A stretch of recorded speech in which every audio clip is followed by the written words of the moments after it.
দেখো গো কিরকম হলো। বাবা চিঠি লেখ। দে দেখি। না আমি পড়ি, তুমি শোনো। স্বস্তি শ্রী দেবপাদ মহারাজ শঙ্কর সিংহের চরণে কস্তুরীবায়ের শতকোটি প্রণাম।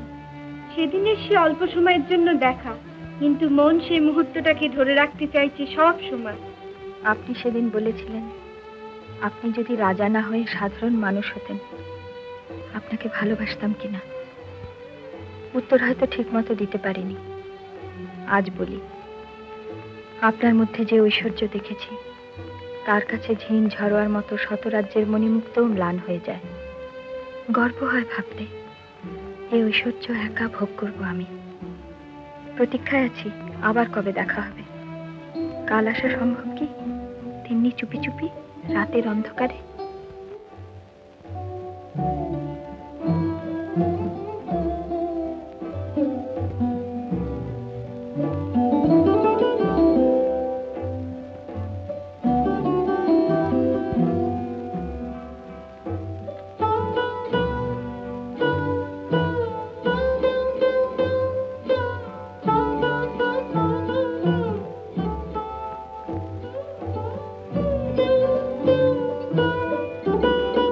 কস্তুরী, তোমার কাছে আমার অপরাধের মাত্রা ক্রমেই বেড়ে যাচ্ছে, আর বাড়াতে চাই না, তাই এখানে শেষ করছি।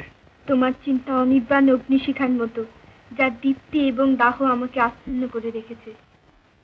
এ থেকে আমাকে মুক্তি দাও। তোমার কাছে যাওয়া কোনো মতেই সম্ভব নয়। কেন নয় তা নিজেই একদিন জানতে পারবে। ভাবছি সেদিন ক্ষমা করতে পারবে কিনা।